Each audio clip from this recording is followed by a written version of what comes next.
नमस्कार, India news Madhya Pradesh Chhattisgarh देख रहे हैं आप और मैं हूं आपके साथ सचिन दुबे। महिला कुश्ती को लेकर ग्वालियर की रेसलर जो अंतर्राष्ट्रीय स्तर पर भारत का प्रतिनिधित्व कर चुकी रानी राणा आज भी लड़कियों को कुश्ती सिखा रही हैं और महिला कुश्ती में अपार संभावनाएं देखती हैं। लेकिन उनका मानना है कि इस क्षेत्र में लड़कियों के लिए चुनौतियां भी कम नहीं हैं। पहले तो परिजन हो या फिर और भी रिलेटिव इस खेल में आने से रोकते हैं, फिर यदि आ भी जाए तो सुविधाओं का अभाव कहीं ना कहीं उन्हें हतोत्साहित कर देता है। आपको बता दें कि ग्वालियर के संभागीय मुख्यालय होने के बाद भी यहां महिलाएं कुश्ती के लिए एकमात्र अखाड़ा है जहां वो भी पर्याप्त सुविधाएं नहीं मिल पाती। रेसलर रानी राणा की बात करें तो खेलो इंडिया में स्वर्ण पदक प्राप्त कर चुकी रानी ने हंगरी, बुदापेस्ट समेत तमाम देशों में भारत का प्रतिनिधित्व किया है। वहीं हाल ही में रांची में खेली गई रेसलिंग टूर्नामेंट में मध्य प्रदेश का प्रतिनिधित्व करते हुए रजत पदक जीतने वाली एकमात्र महिला रेसलर रही हैं।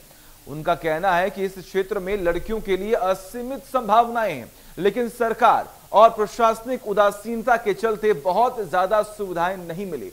लेकिन यदि सुविधाएं मिलेंगी तो यहां की लड़कियां रेसलिंग में नए कीर्तिमान स्थापित कर सकती हैं। यानी रानी राणा उन लड़कियों के लिए रोल मॉडल बनी हैं जो कुश्ती में हाथ आजमाना चाहती हैं, लेकिन सुविधाओं के अभाव में प्रतिभा दम तोड़ती हुई दिखाई दे रही है। तो आज इसी मुद्दे पर करेंगे चर्चा। हमारे साथ जानी मानी रेसलर रानी राणा भी जुड़ेंगी, उनसे भी जानेंगे कि आखिर उनके सामने क्या परेशानियां हैं। हालांकि जिस तरीके से लगातार वो लड़कियों को ये बताने की कोशिश कर रही हैं, उन्हें मोटिवेट करने की कोशिश कर रही हैं कि अभी भी हमारे देश में, प्रदेश में तमाम मौके हैं और इन मौकों को किस तरीके से इस्तेमाल करना और आगे बढ़ना है, इस पर हमें काम करने की जरूरत है। लेकिन बड़ी बात यह है कि कुछ लूपहोल्स हैं जिसको लेकर उन्होंने शिकायत भी की है। उन्होंने इस बात का जिक्र किया कि कहीं ना कहीं आने वाले वक्त में या फिर वर्तमान की स्थितियों को देखें, परखें, समझे तो अभी भी बहुत सारे ऐसे फैक्टर्स हैं जिसकी वजह से जो लड़कियां हैं वो रेसलिंग में आगे नहीं बढ़ पा रही हैं।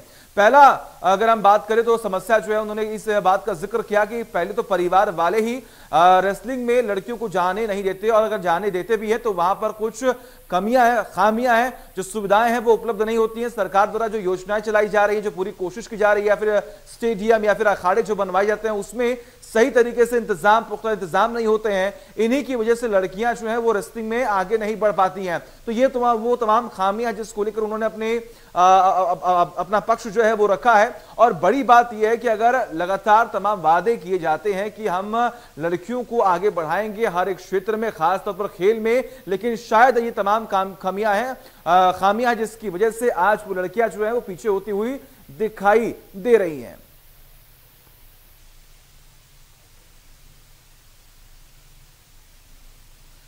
और हमारे साथ जाने मानी दो हस्तियां जो कि रेसलर है वो जुड़े हुए हैं हमारे साथ। पहले रानी राणा जो कि रेसलर है, आपका बहुत बहुत स्वागत है रानी जी। और वही दूसरी ओर हमारे साथ अजय जी जुड़े हुए हैं जो कि रेसलर हैं इंदौर से। अजय जी, आपका भी बहुत बहुत स्वागत है।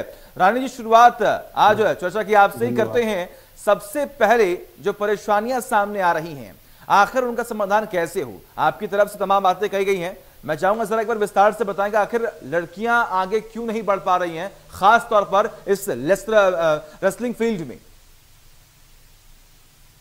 सर, मैं यही बताना चाहूंगी अपने ग्वालियर मध्य प्रदेश की तरफ से कि लड़कियों को आगे इसलिए नहीं आ पा रही है कि सुविधाएं कुछ भी नहीं है। जैसे मैं हूँ, मैं बहुत ज्यादा परेशानी हुई, बाहर ट्रेनिंग करी, लेकिन मुझे भी बहुत ज्यादा अब परेशानी हो रही है, पहले भी हुई। लेकिन मैं चाहती हूँ जो आने वाली बच्चियां हैं, जो आने वाले उनमें प्रतिभाएं छुपी हुई हैं, उनको परेशान ना होना पड़े और उनको अपना भविष्य ये रेसलिंग से वो सुधार सकें, क्योंकि आने वाले फ्यूचर में वो अपना भविष्य इसमें अच्छा कर सकती हैं। लेकिन कुछ सुविधाएं, कोई सुविधा ना होते हुए भी लड़कियां जो उनमें प्रतिभाएं छुपी हुई वो आगे निकल रही हैं। लेकिन क्या करें, मजबूरी है कि बच्चियां आगे नहीं बढ़ पा रही हैं और ना कोई सुविधा सरकार दे रही है।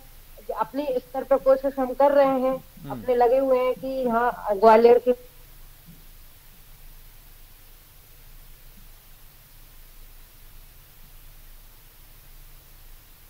बिल्कुल, देखिए अब तमाम जो परेशानियां हैं वो सामने आ रही हैं और रानी जी ने भी इस बात का जिक्र किया कि थोड़ी बहुत प्रॉब्लम्स जो हैं वो सामने आती हैं, जो सरकारें तमाम बातें कहती हैं, तमाम जो सुविधाएं वो उपलब्ध नहीं हो पाती, जिसकी वजह से लड़कियां जो है वो बैकफुट पर आती हुई दिखाई देती हैं। हालांकि अजय जी आपका रुख कर लेते हैं। अजय जी, आपको लगता है क्या ऐसा एज कंपेयर टू बॉयज? क्या गर्ल्स के लिए जो ऑप्शंस है वो बहुत कम है? क्या गवर्नमेंट की तरफ से थोड़ी बहुत लापरवाही देखने को मिल रही है?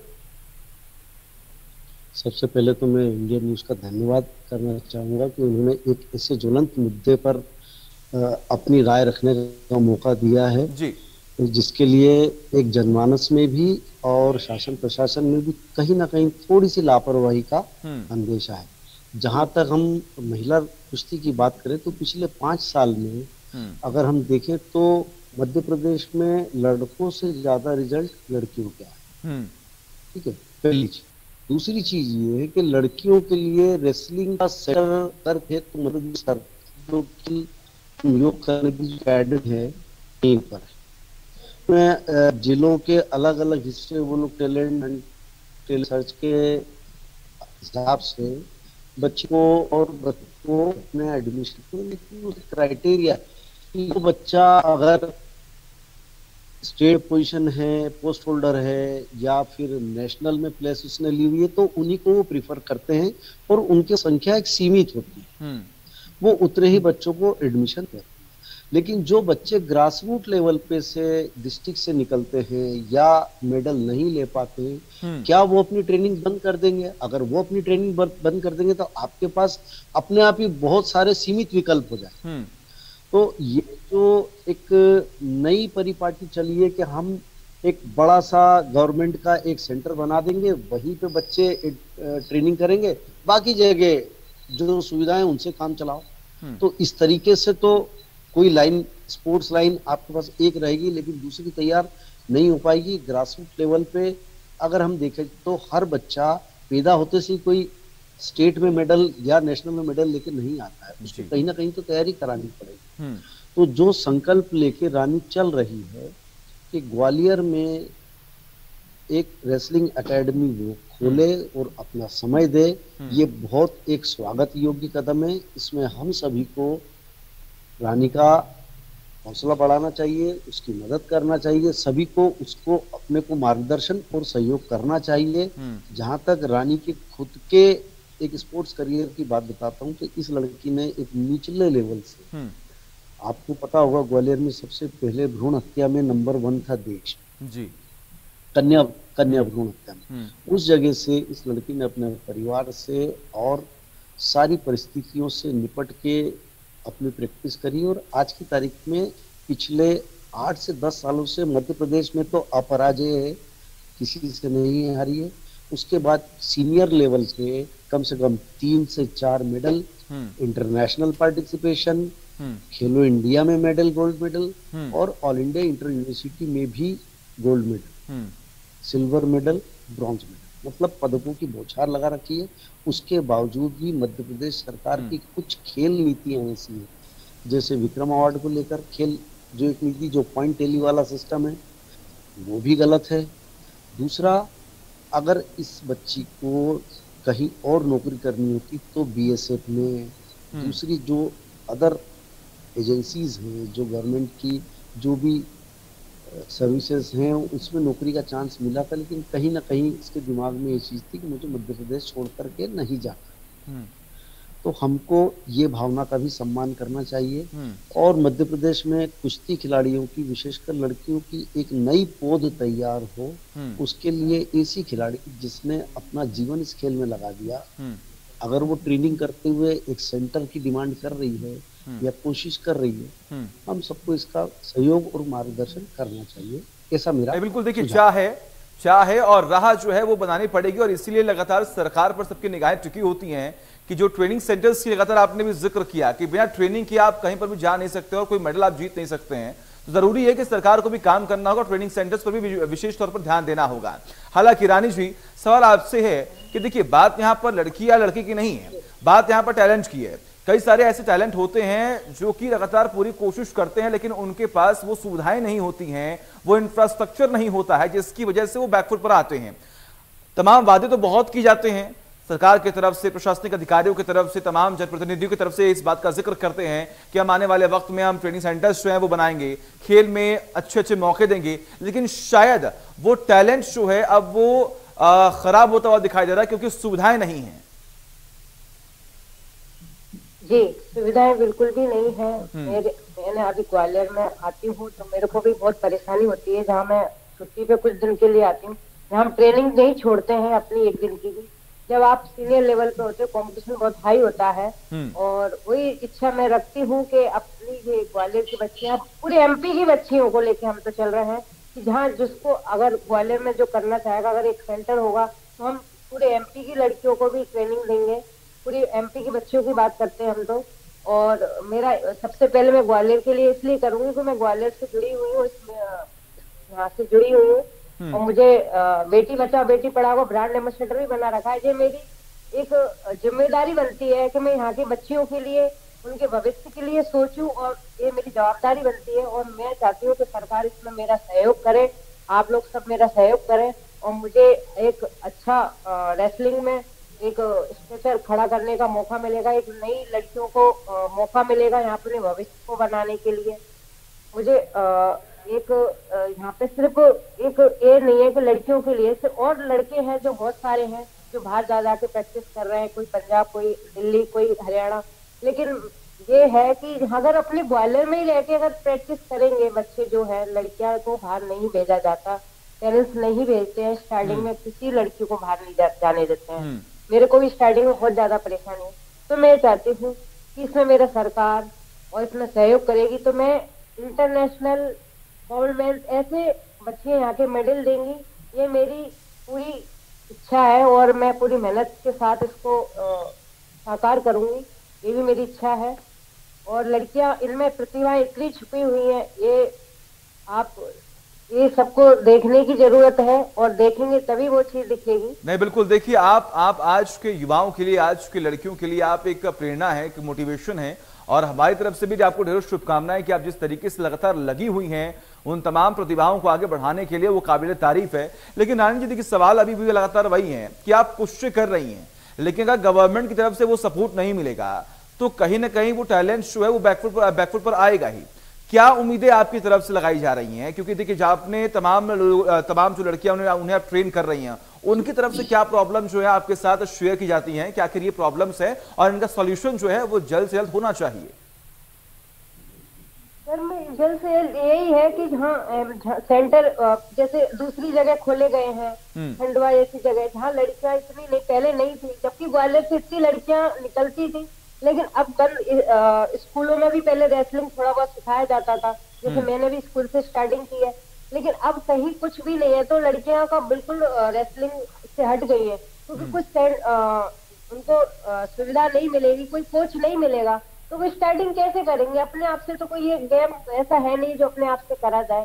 इसमें टेक्निकल भी है, पावर गेम है, इसमें बहुत सारी चीजों को निखारा जाता है अपने आप को मेहनत करके, जिससे मेहनत यही मैं कहना चाहती हूँ। जैसे अपने एमपी से, ग्वालियर से ही मंत्री है, खेल मंत्री हो गए। ठीक है, बिल्कुल। अजय जी, सवाल आपसे है। सर देखिए, तमाम समस्याएं हैं, उनका समाधान होना चाहिए। इतने लंबे समय से आप इस फील्ड में हैं, आपने भी तमाम अवार्ड्स जो है, तमाम मेडल्स जो है वो आपने हासिल किए हैं, लेकिन अभी भी अगर हम बात करें तो वो ग्रास रूट लेवल पर वो खामियां हैं। आखिर वो खामियां कैसे सही होंगी? क्या अब कदम जो है वो उठाए जाने चाहिए कि आने वाले वक्त में वो टैलेंट जो लगातार आगे बढ़ रहे हैं लेकिन उन्हें सुविधाएं नहीं मिल पा रही हैं, उन्हें इंफ्रास्ट्रक्चर नहीं मिल पा रहा है, उन्हें ट्रेनिंग सेंटर्स नहीं मिल पा रहे हैं, जिसकी वजह से वो परेशान हो रहे हैं, ये कैसे दूर हो पाएगा सर? देखिए, सबसे पहली चीज तो मैं आपको ये बताना चाहता हूँ कि अगर हम सिर्फ ग्वालियर की ही बात करें, जहाँ की रानी प्रतिनिधित्व करती है, वहाँ कोई भी एक ऐसा रेसलिंग सेंटर नहीं है जहाँ पर लड़कियां इंडिविजुअल अपनी प्रैक्टिस कर सके, न या फिर कोई कोच।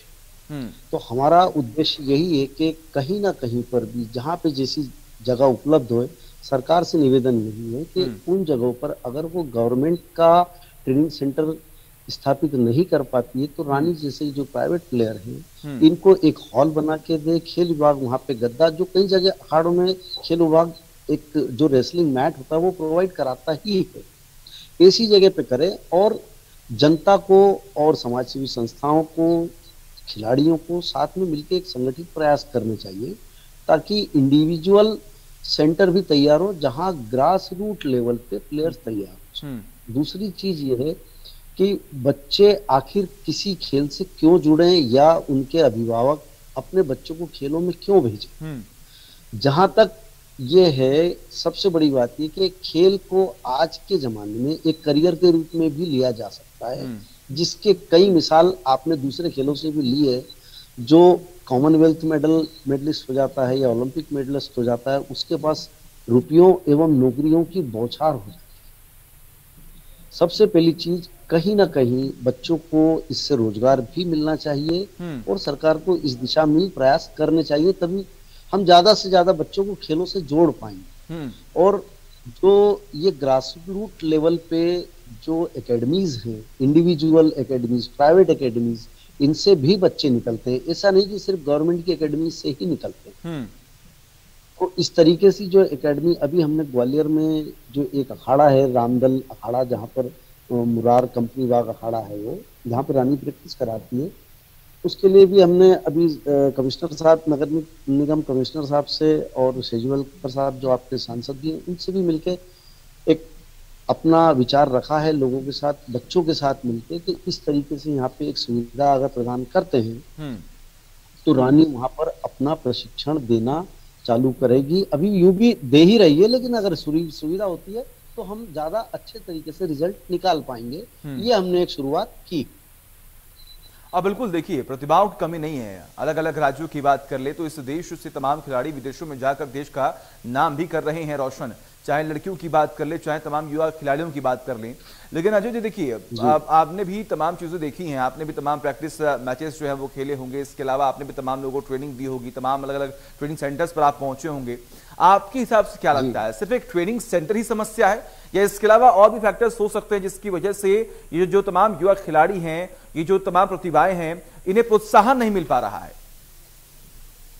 जी, मैंने आपको अभी पहले ही ये चीज आपकी जानकारी में ला हूं। समाज सेवी संस्था और जनता, किसी भी खिलाड़ी को अगर समाज सेवी संस्था या जनता स्पॉन्सर्ड करती है, मान लो हमने जिस सेंटर की शुरुआत करी है, शुरुआत में वो डे बोर्डिंग टाइप रहेगा कि बच्चे वहां आएंगे और प्रैक्टिस करेंगे। लेकिन जो दूर दराज की बच्चियां जो रोज नहीं आ सकती हैं, तो हमारा ये विचार ये है कि उन बच्चियों को वहीं रहने की और खाने की, देखिए कुश्ती जो होता है शारीरिक दमखम का खेल, कहीं ना कहीं वेट क्लास होने से इसमें वजन को भी निर्धारित करते हुए और अपनी ताकत को बढ़ाना पड़ता है, इसलिए खुराक का बहुत ज्यादा विशेष महत्व होता है। जहां मैंने जनता का और समाज सेवी संस्था को इसीलिए सहयोग किया है कि जब खिलाड़ी से पूरा शहर अपने आप को जोड़ लेता है तो खिलाड़ी की भी जवाबदारी बनती है।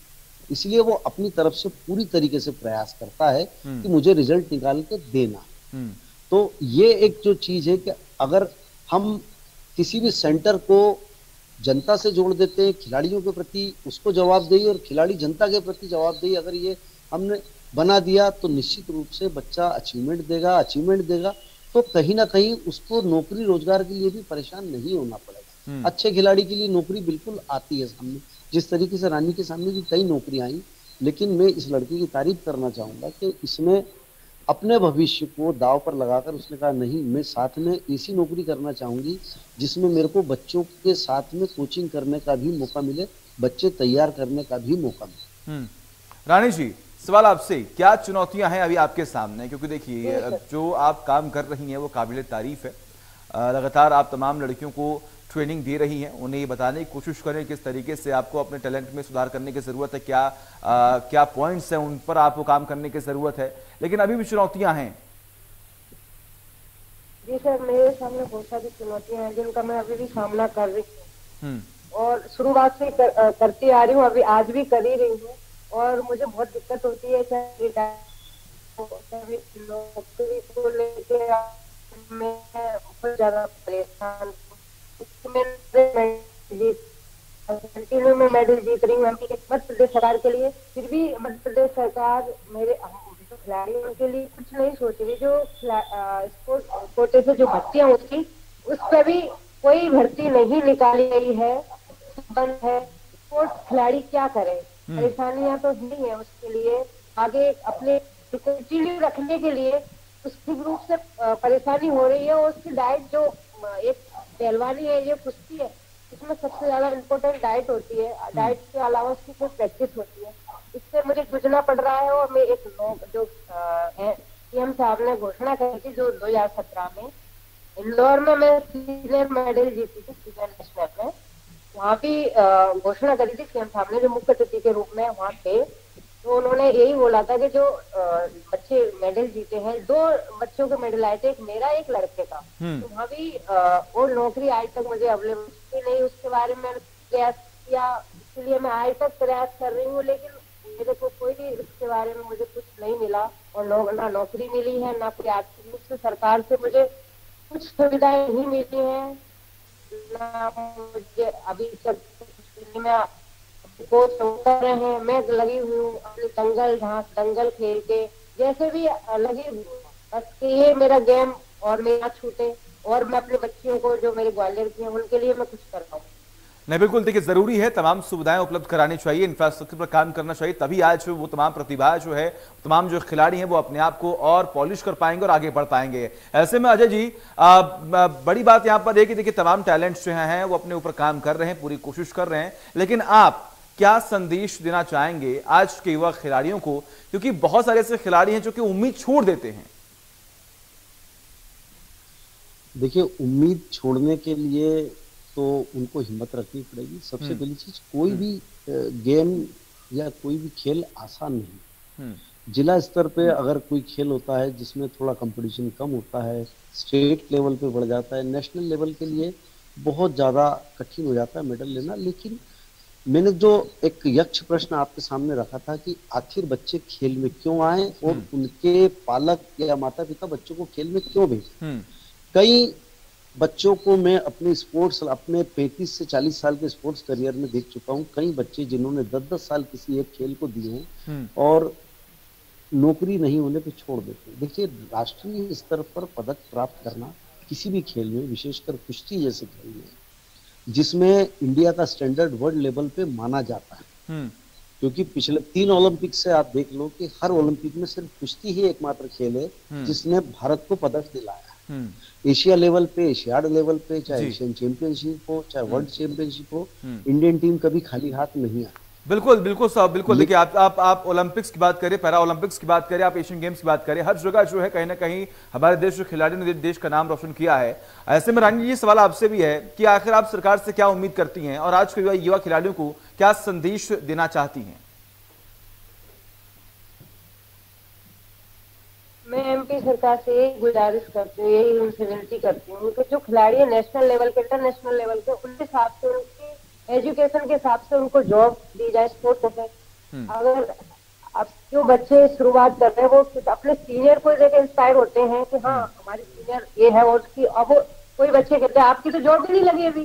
जैसे कई बच्चे जो जूनियर है, बहुत जूनियर बच्चे भी सवाल करते हैं कि आपकी तो जॉब भी नहीं लगी है। तो ये देखा जाए कि बच्चों को फ्लोर गिराता भी है।